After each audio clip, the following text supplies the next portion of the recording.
nous sommes dans la partie consacrée effectivement au musée Auto-Moto-Vélo.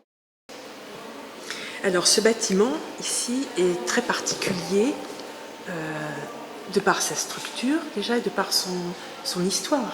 Alors c'est un bâtiment qui a été construit dans les années 1880, précisément 1886 par l'architecte Duglin.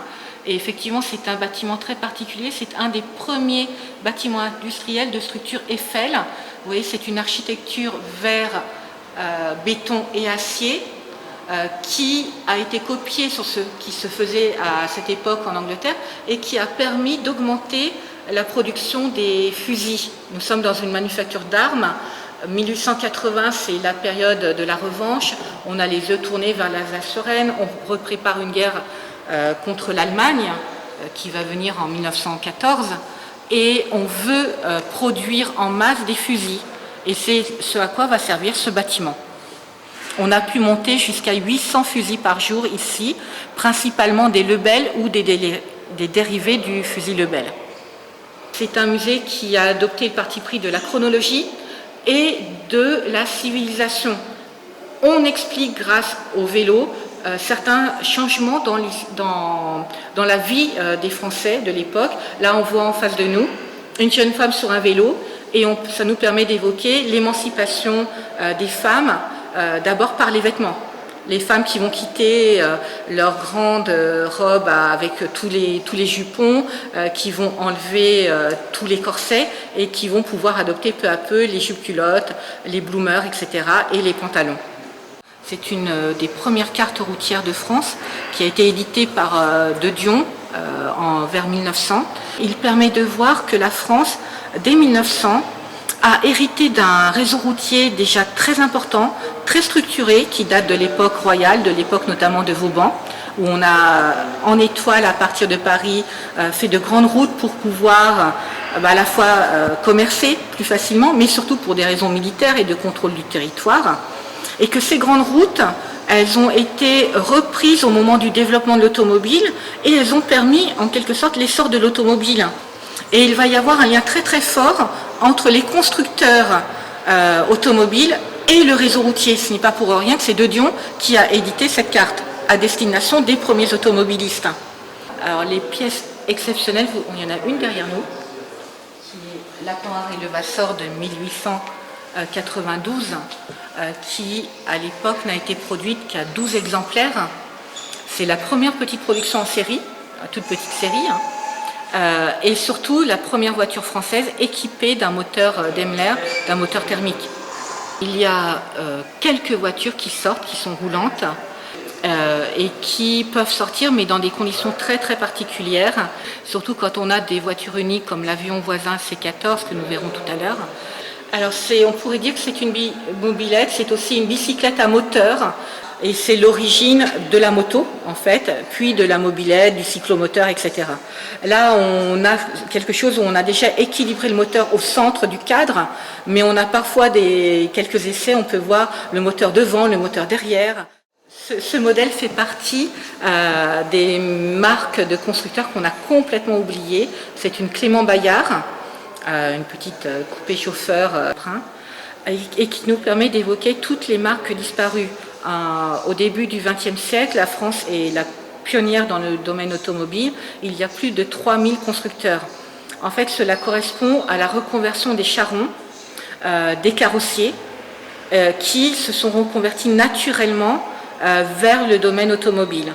Et là, vous avez par contre déjà quelque chose qui est un peu plus évolué.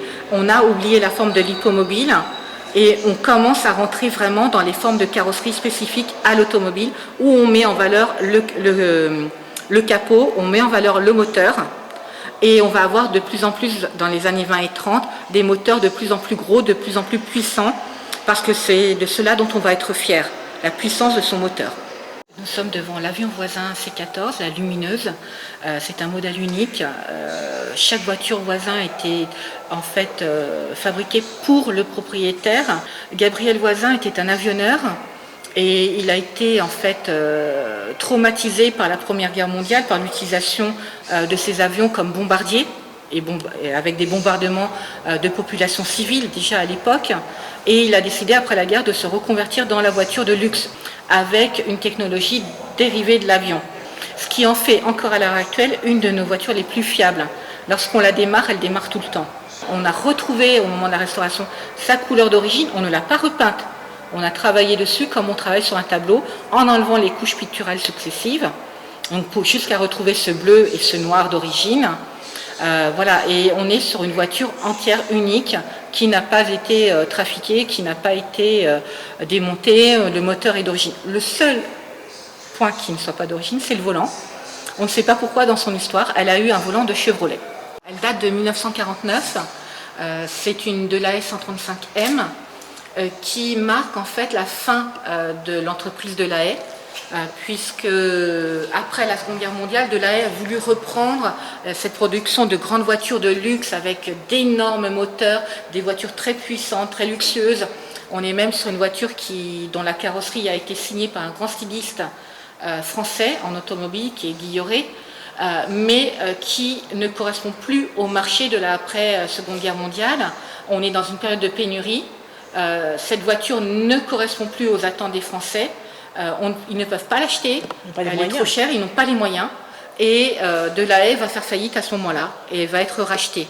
Et par contre, nous allons rentrer dans une nouvelle ère, donc l'ère des petites voitures, plus économiques, beaucoup plus populaires. Et c'est Citroën qui avait tout compris avec la 2 chevaux. Autour de la Peugeot 203 familiale, nous évoquons la période des années 50-60, les grands départs en vacances. On est dans les 30 glorieuses, c'est le baby boom. Et toutes les familles partent en même temps, sur la Nationale 10 notamment, pour aller vers le sud, vers la côte, vers la mer, vers l'Atlantique. Et là, nous évoquons ce grand départ en vacances, une famille qui part, qui s'arrête au bord de la route et qui va pique-niquer avec sa petite radio, avec son thermos, etc. Donc, c'est cette évocation-là que nous avons. Et autour, derrière, nous évoquons là par contre l'univers des garages. Le musée a racheté tout un garage vers 1999-2000 et ce garage a été reconstruit ici avec des éléments des années 50, 60, 70 pour évoquer cette vie dans ces garages le long de la N10. Le musée a pu acquérir en 1995 une collection de 25 scooters exceptionnels. Aucun autre musée n'en a autant. Et nous trouvons dans ces scooters des années 50 des modèles qui ont complètement disparu, des marques qu'on ne connaît plus, des modèles un peu enroulables, enfin tous les essais qui ont été faits autour du scooter qui étaient très à la mode dans les années 50 et dont la mode revient à l'heure actuelle. Oui, nous sommes devant le prototype Pagnon qui fait partie de tout ce mouvement de recherche autour du scooter et qui pour nous fait un peu partie des prototypes enroulables. Il n'y a pas de centre de gravité, on se demande comment ça pouvait tenir sur la route et c'est certainement pour cette raison qu'il n'a jamais été construit en série. Donc là, nous sommes devant la De Tomaso Pantera de 1973 qui est un beau modèle de GT sportive et qui a été en fait construite, c'est très intéressant, par un constructeur argentin en Italie avec un moteur Ford. Voilà, donc là nous arrivons un peu au terme de l'exposition sur le musée auto où nous finissons sur ce beau panorama de cabriolets des années 60-70 avec Triumph, une Fiat Tosca qui est un modèle rare aussi et des petits modèles anglais comme une MG et une Sunny.